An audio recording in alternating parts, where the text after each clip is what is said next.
जी news channel मध्ये सर्व प्रेक्षकांचं हार्दिक स्वागत।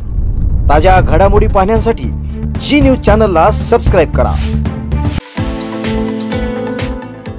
आता तरकारी पिकं, फुलझाडं, फळझाडं आणि आयुर्वेदिक वनस्पतींची रोपं आपल्या कर्जतमध्ये। गुरुदत्त उद्योग समूहाने सुरू केलेल्या गुरुदत्त नर्सरीला भेट द्या आणि आपल्याला जे हवं ते घेऊन जा। शेतकरी बांधवांसाठी सर्व प्रकारची तरकारी पिकांची रोपं, त्याचबरोबर आकर्षक फुलझाडं, फळझाडं, घरांच्या इंडोर आणि आउट ठिकाण, निलंगे ग्रीन सिटी, कर्जत राशीन रोड, कर्जत। संपर्क 8600226868, 8208585202 आणि 9404120069। अहिल्यानगर जिल्ह्यातील कर्जत येथे राज्यातील प्रसिद्ध कीर्तनकार, युवकवीर, हरिभक्त परायण ज्ञानेश्वर माऊली फठाडे महाराज यांच्या पुढाकारातून कर्जत जवळ असलेल्या अळसुंदे रोड येथे श्री माऊली मंदिर देवस्थान या ठिकाणी सलग 6व्या वर्षी कीर्तन महोत्सव भव्य दिव्य शुभारंभ झाला आहे। माऊली मंदिर या ठिकाणी या कार्यक्रमाचं आयोजन करण्यात आलं आहे। गुरुवार दिनांक 6 मार्च ते 9 मार्च या कालामध्ये हा कीर्तन महोत्सव होणार आहे। पहिलं कीर्तन पुष्प हरिभक्तपरायण सोपान महाराज सानप शास्त्री यांनी गुंफले आहे। मोठ्या भक्तिमय वातावरणामध्ये हा सोहळा या ठिकाणी सुरू झाला आहे। आपण या ठिकाणी पाहूया हरिभक्तपरायण सोपान महाराज सानप शास्त्री यांचा हा भव्य कीर्तन सोहळा, ज्या ठिकाणी पहिलं कीर्तन पुष्प गुंफलं गेलं आहे।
तुझे नाम, देवाचं नाम गोड आहे।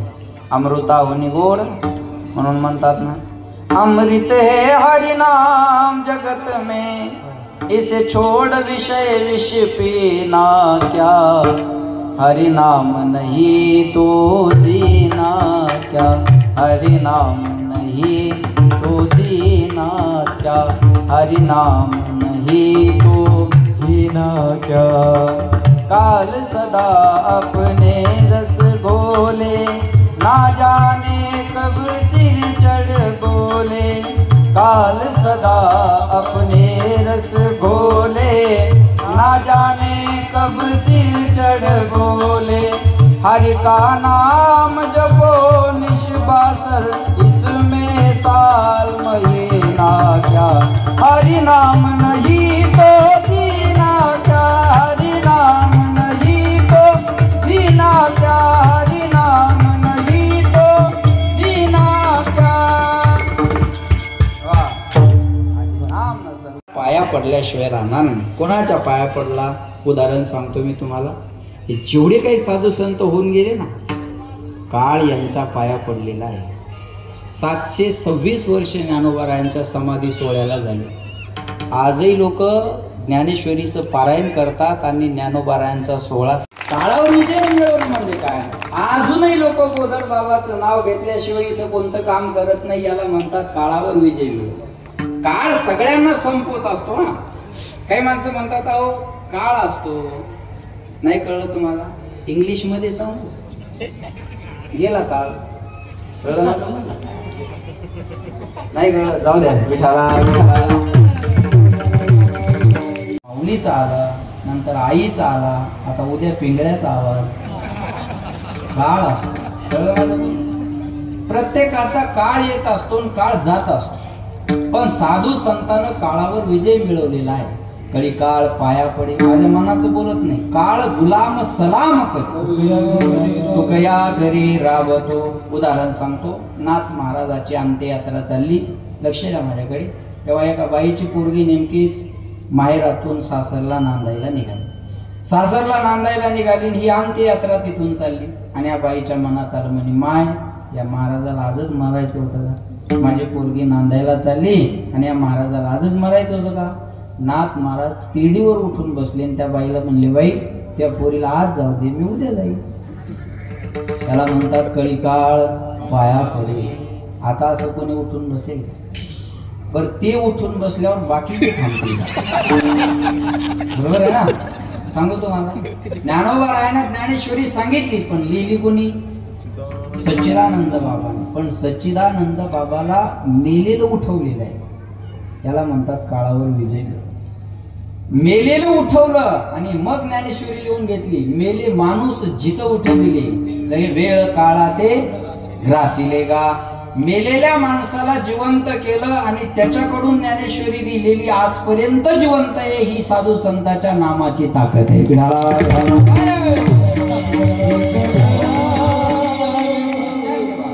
काळ पाया पडे. याला म्हणतात काळावर विजय मिळवणे. लक्ष दिलंय? महाराज म्हणतात जगा काळ खाय आम्ही माबाणी, राम बाणाचा भाता भरा. ज्ञान काळाच्या तुकाराम तुकाराम तुकाराम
याला म्हणतात कळी काळ. जिल्ह्याचा मुख्यमंत्री, महाराष्ट्राचा राजा. आणि देशाचा राजा कोण? बोला. पंतप्रधान नाही, चुकीच आहे. देशाचा राजा आहे राष्ट्रपती. राष्ट्राचा पती. प्रधान हा त्याच्या खाली आहे. देशाचा राजा कोण आहे? राष्ट्रपती. पण या जगाचा राजा कानडा राजा पंढरीचा.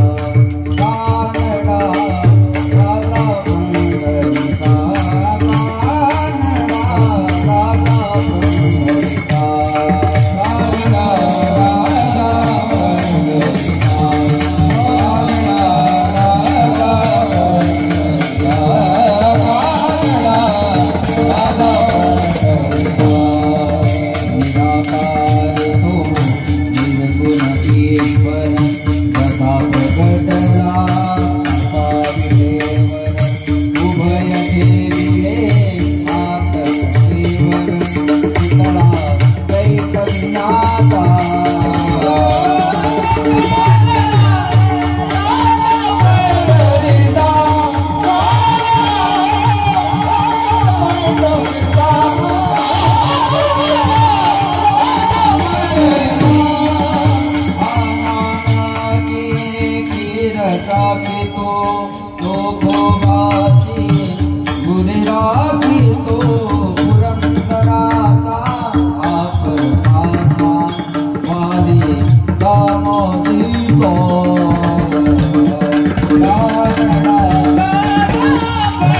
कानडा राजा पंढरीचा.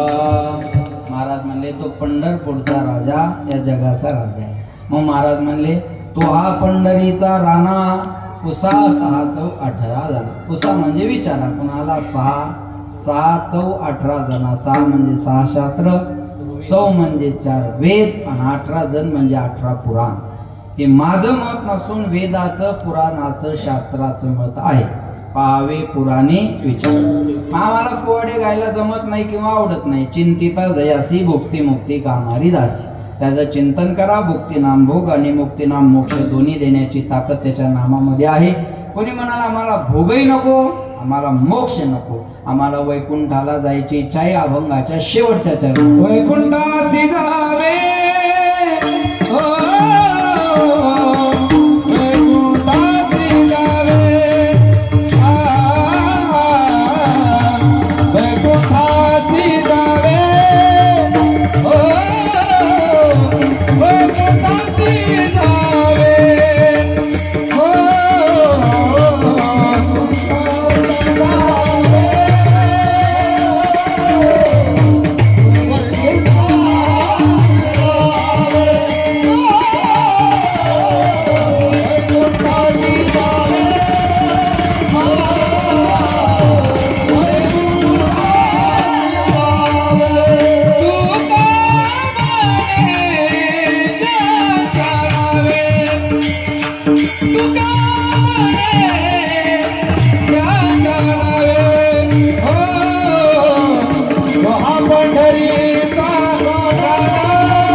जावे तुका म्हणे ज्याच्या नावे. महाराज म्हणले आम्हाला वैकुंठाला जायची इच्छा आहे. आणि वैकुंठ हा सगळ्यांच्या आवडीचा विषय आहे. लक्ष द्या नाही का बरं का. मला वाचता येतं तेव्हापासून आजपर्यंत मी कोण्याच निधनाच्या पत्रिकेवर नरकवाशी वाचलं नाही. काय लिहिलेलं काय असतं थोडा आवाज द्या. काय लिहिलेलं असतं बोला. स्वर्गवासी कैलासवासी नाही तर वैकुंठवासी. 90 आणून मेला तरी वैकुंठवासी आणि भजन करून मेला तरी वैकुंठवासी. मग एका 90त जर वैकुंठ भेटत एवढाले मंदिर सप्ते हे करायची गरज काय. वैकुंठ टाईप करण्या लक्ष द्या अमोलजी. वैकुंठ टाईप करण्या एवढ्या सोप्या टाईपचं नाही. टाईप करण्या एवढ्या सोप्या टाईपचं वैकुंठ नाही आहे. स्टेटस ठेवणं सोपं आहे, स्टेटस बनवणं अवघड. आणि ज्याचं स्टेटस बनलेलं असताना लोक त्याचं स्टेटस ठेवतात. ते ठेवणं सोपं आहे, ते बनवणं अवघड आहे. तसं वैकुंठ टाईप करणं सोपं आहे, पण त्या टाईपचं होणं अवघड आहे, ते मिळवणं अवघड आहे. महाराज म्हणले वैकुंठी जावया तपाचे सायास लागे करणे नास जीवाबो. वैकुंठाला जायचं असेल तर तपश्चर्या करावी लागते. तपश्चर्याशिवाय देव मिळत नाही. तपेविन दैवत आणि दिल्यावी तपाशिवाय दैवत नाही आणि दिल्याशिवाय मिळत नाही. घेशी तेव्हा देशी. हा नाही घेशी तेव्हा देशी. ऐसा असशी उदार. पण अगोदर द्यावं लागतं देवाला. तपश्चर्या करावी लागेल ना. तपश्चर्याशिवाय का. आता तुम्ही 2 तास तुमच्या मांड्या काय म्हणत असतील. हे शरीराला त्रास देणं हे तपच आहे. तपाशिवाय देव मिळत नाही महाराज. लक्षात ठेवा. आज ज्यांनी तप केलं ना त्याची साधना झाली, त्याच वजन समाजात असतं. काही माणसं म्हणतात आम्हाला बी जमतंय. तपश्चर्या कमी पडली की ती समाजावर त्याचा प्रभाव पडत नसतो. काही माणसं सहज बोलू द्या, आवडतं लोकांना. सहज बोलले तरी लोकांना आवडत असतं. त्याचं ते तप झालेलं असतं. तपाशिवाय दैवत मिळत नाही. मग आता हे वैकुंठ एवढं सोपं आहे का. ते माणसं दहाव्याला बोलतात बघा छान. दहाव्याला तुमच्या इकडे 10वा मोठा असतो ना, आमच्या इकडे तो सावडायचा म्हणजे राखेचा कार्यक्रम मोठा असतो. आणि त्याच्यामध्ये बोलताना मग मजा येते बघा. मी 2 ठिकाणी बोलायचं टाळतो. एक त्या सावडायच्या ठिकाणी आणि एक लग्नामध्ये आशीर्वाद देत नाही. आपलंच चांगलं नाही. बरोबर आहे ना. आपल्या आशीर्वादानं त्याचं चांगलं होईल आता ही अपेक्षा तरी कशी ठेवायची. बरोबर आहे का. त्या आशीर्वाद न देण्याचं कारण एक आहे, वेळ झालेला असतो.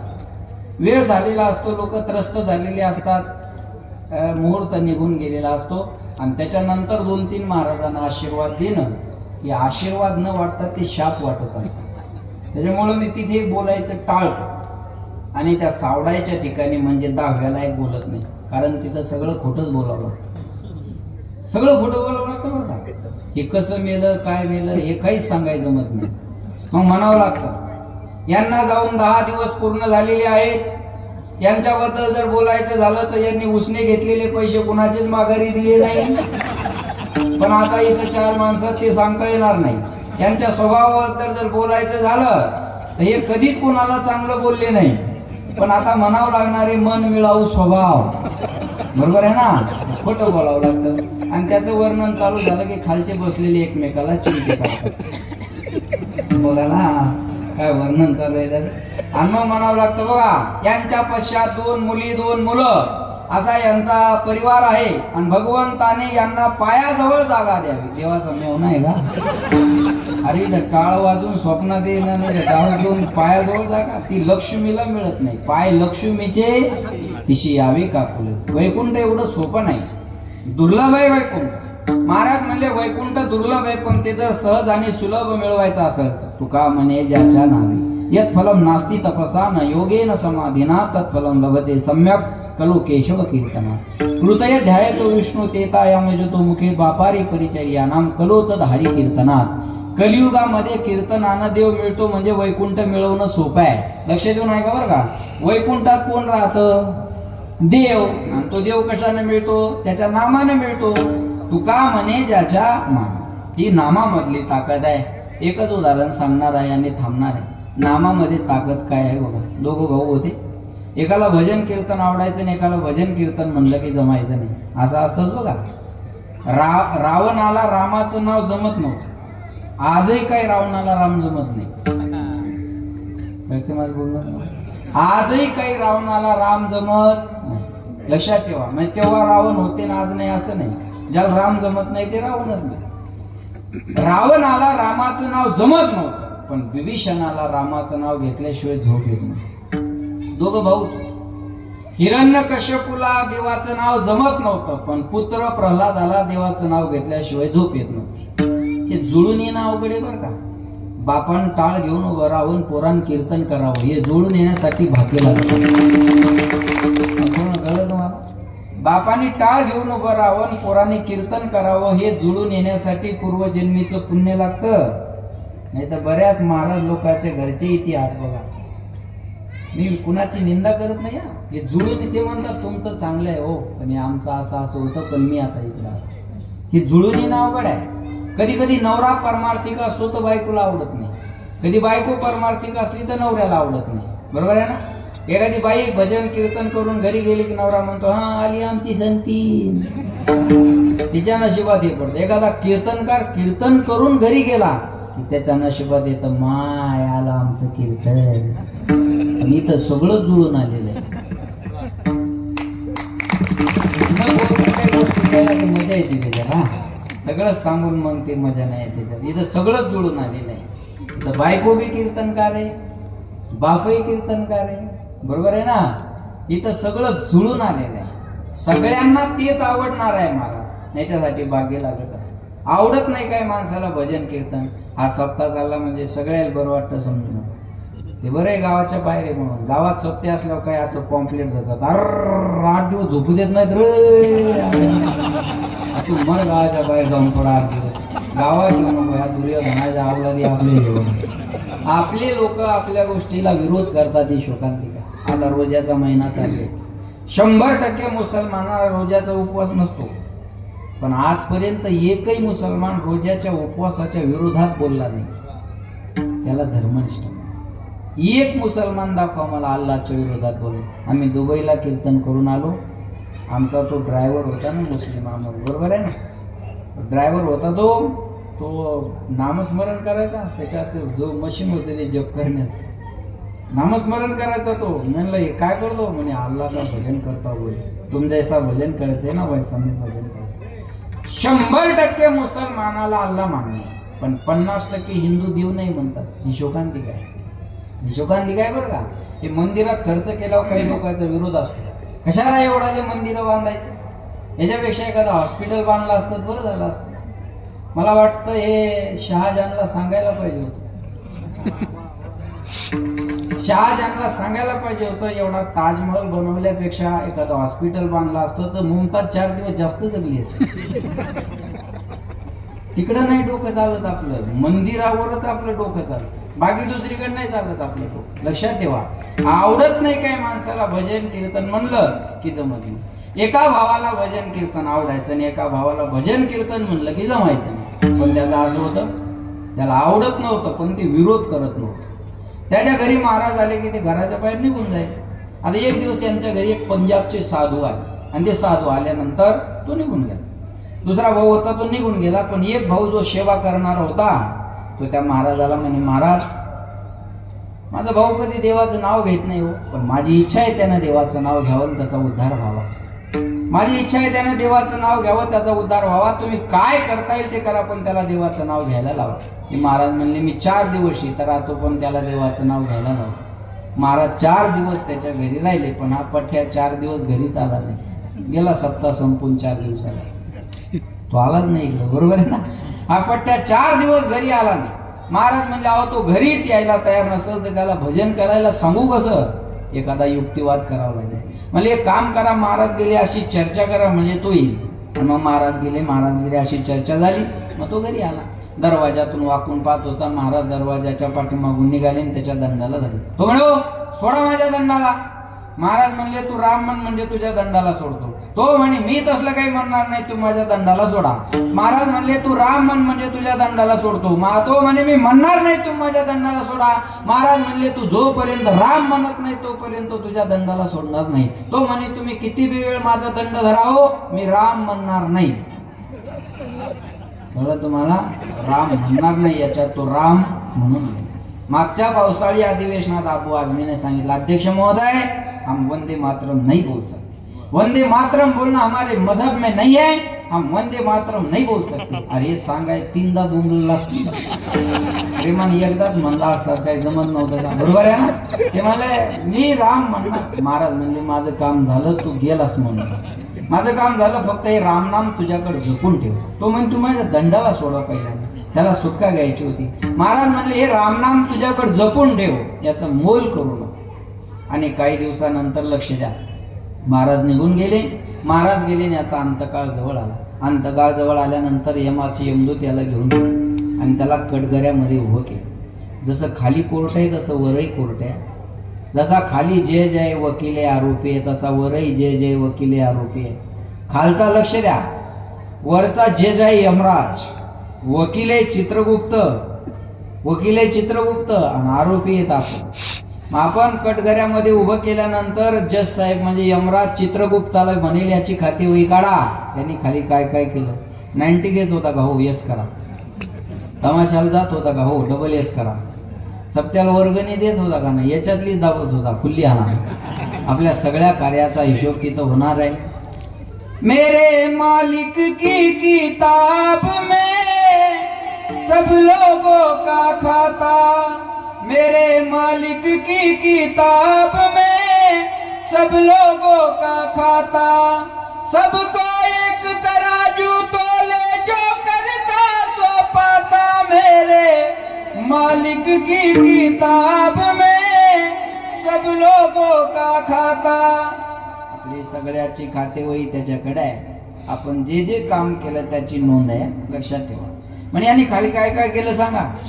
चित्रगुप्तानं सांगितलं महाराज, यमराजाला सांगितलं यमराज, याची खातेवही फारशी तपासायचं काम नाही.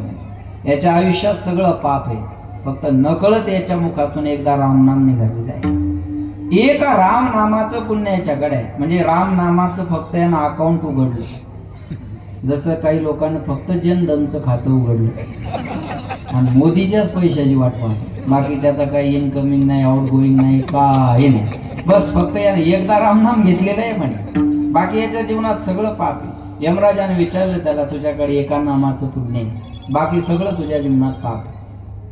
पुण्य केलं म्हणून पापाचं फळ भेटणार नाही असं होत नसतं. पुण्याचं फळ मिळणारच आहे, पण पापाचं बी भोगावं लागत आहे. म्हणजे पुण्याचं फळ तुझ्याकडे एका रामनामाचं फळ तुझ्याकडे, बाकी तुझ्या जीवनात पाप आहे. तुझ्या पुण्याचं फळ तुला अगोदर देऊ का पापाचं फळ अगोदर देऊ? त्याला वाटलं आता ते एकदाच नकळत नाव तोंडातून आलं आणि त्याचं किती पुण्य असणार.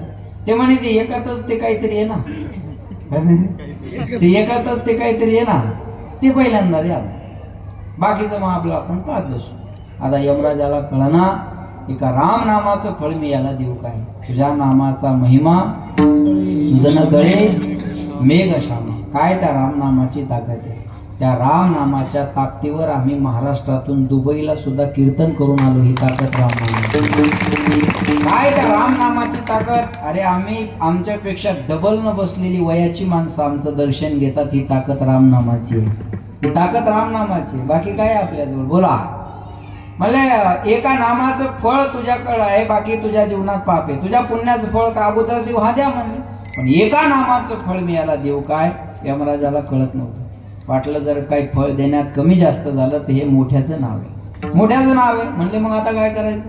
यमराजाला कळालं नाही. मग देवाचा राजा कोण आहे? इंद्र.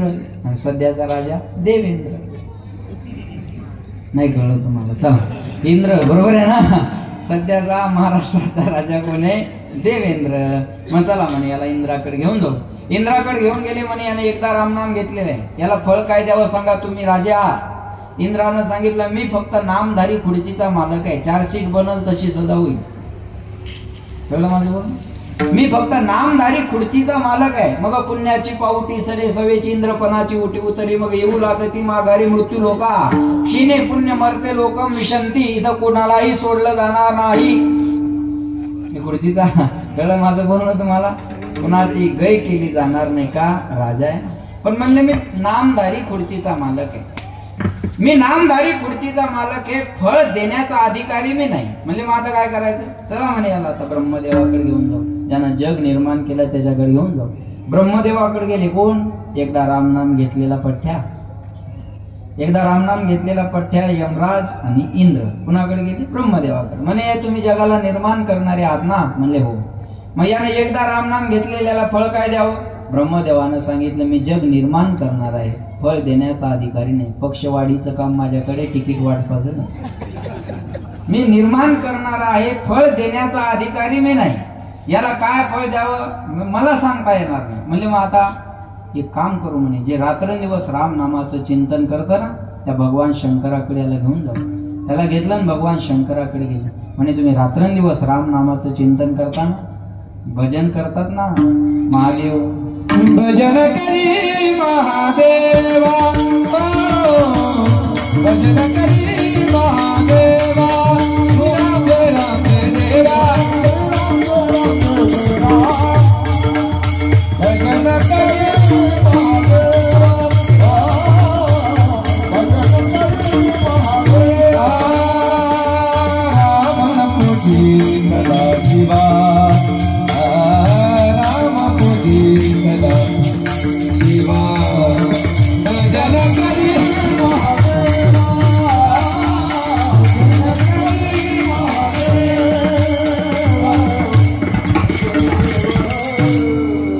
कंटिन्यू भजन म्हणण्याचे परिणाम आहेत. भजन करी महादेव, राम पूजी सदाशिव. राम नामाचं चिंतन करताना तुम्ही रात्रंदिवस राम नामाचं चिंतन करता. याने एकदा राम नाम घेतलेले, याला फळ काय द्यावं सांगा. भगवान शंकरानं सांगितलं, मी राम नामाचं चिंतन करतो ते माझ्या आनंदासाठी, फळाच्या अपेक्षेने नाही. कर्मण्येवाधिकार असते मा फलेषु कदाचन. लक्षात आलं का? फळाची अपेक्षा ठेवून मी कर्म नाही करत. हा सप्ताह कर्मण्येवाधिकार असते आहे. नाही कळलं तुम्हाला? हा सप्ताह कर्मण्येवाधिकार असते आहे मा फलेषु कदाचन. हा सप्ताह आनंदासाठी आहे. हा सप्ताह काही कमवण्यासाठी नाही.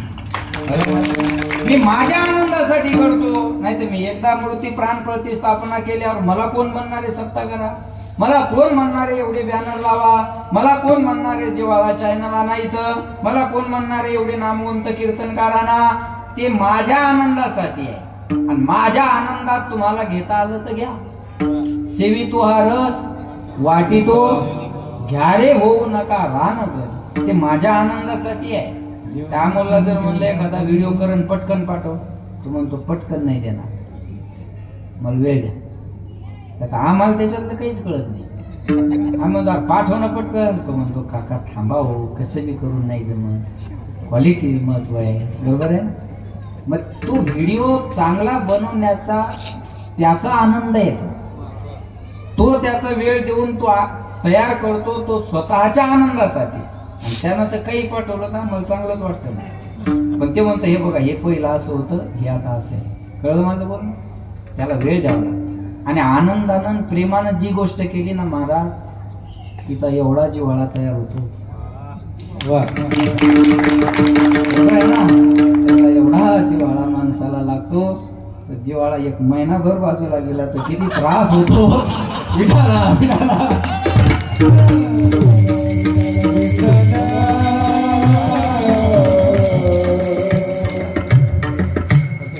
गेला की सगळं चैतन्य जात महाराज. बरोबर आहे ना.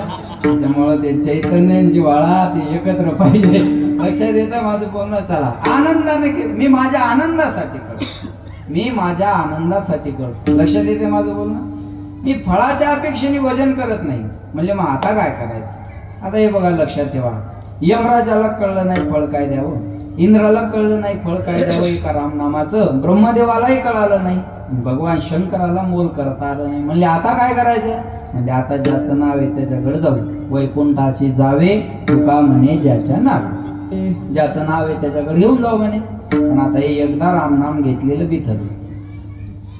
ते म्हणे हो सकाळपासून पाहतो म्हणे तुम्ही इकडून तिकडं तिकडून इकडं शांत नुसतं फिरवायला लागले म्हणे तुम्ही मला. हा इकडून तिकडं तिकडून इकडं नुसतं फिरवायला लागले म्हणे. अरे एका नामाचं फळ जर तुम्हाला देणं होत नसेल तर तुम्हाला देव म्हणावं. इकडं चला तिकडं चला तिकडं चला. काय द्यायचं ते पटकन इथं द्या आणि चला मोकळं करा मला. किती जणांना विचारता किती भरू किती भरू किती भरू. इथं काहीच भरायचं नाही, दुसरीकडचं सांगायचं. किती जणांना लक्षात ठेवा, किती जणांना विचारता जे ते काय असेल ते करा, चला पटकन मोकळं करा. काय द्यायचं ते पटकन द्या म्हणे, चला मला मोकळं करा. अरे म्हणले बाबा याचं मोल नाही आम्ही करू शकत, या नामाची किंमत आम्ही नाही करू शकत. म्हणले मग ज्याचं नाव आहे त्याच्याकडे जावं लागेल. वैकुंठाशी जावे तुका म्हणे ज्याच्या, तो म्हणे हे बघा तुम्ही म्हणता त्याच्याकडे जावं लागेल, पण आपण आता काही चालू शकत नाही. सकाळपासून फिरवत आहे, मला काय आता पायानं चालणं होत नाही.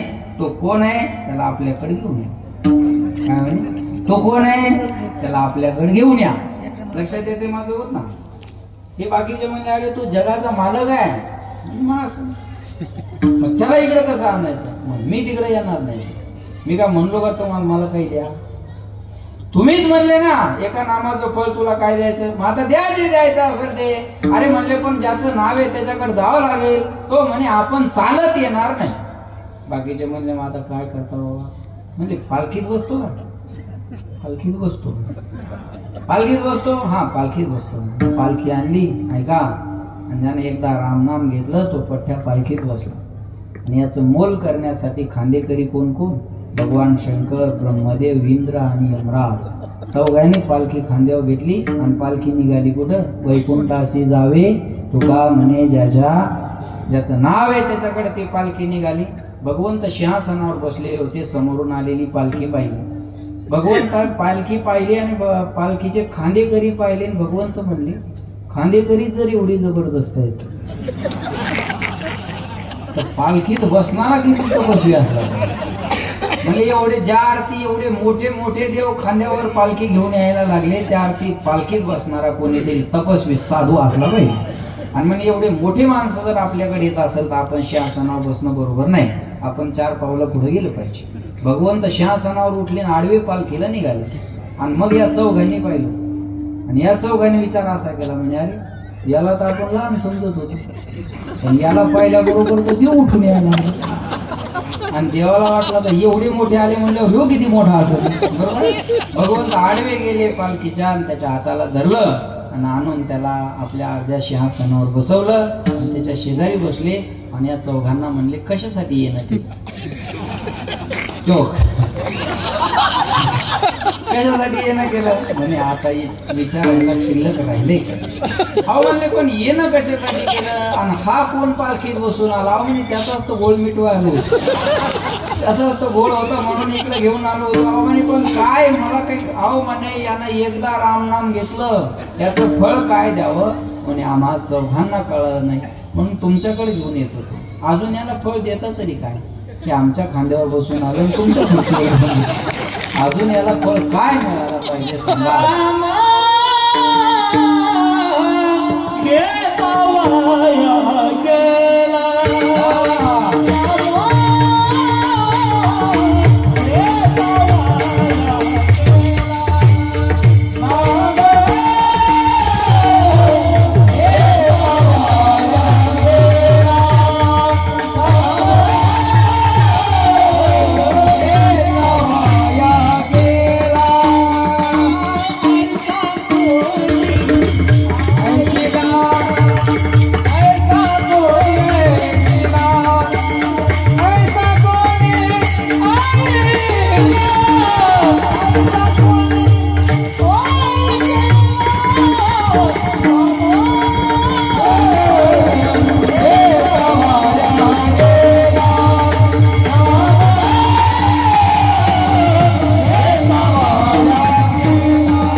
ब्लास्टच लागत असतो.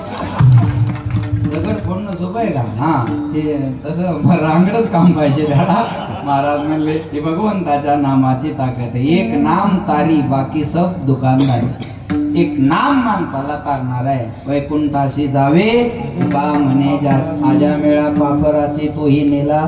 बस सगळ्यांना कथा भाग माहिती. वेळ संपत आलेला आहे, वेळ झालेलाच आहे तसा. म्हणून वैकुंठाची जावे तुका म्हणे ज्याच्या नावे तो हा पंढरीचा राणा.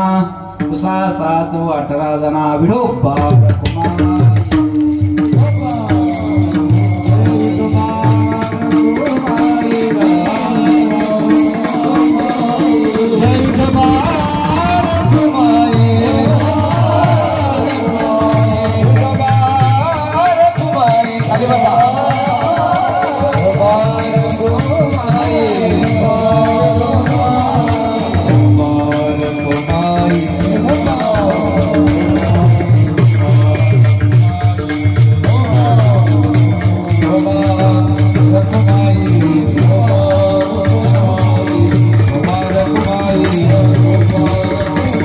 सद्गुरू ग्रामविकास प्रतिष्ठान संचलित डायनॅमिक इंग्लिश स्कूल कर्जतमधील इंग्रजी माध्यमाची उत्कृष्ट निकालाची परंपरा असलेली पहिली शाळा, CBSE आणि स्टेट बोर्ड अशा दोनही अभ्यासक्रमांची सोय, सर्व परीक्षांसाठी तज्ज्ञ आणि अनुभवी शिक्षकांचं विशेष मार्गदर्शन.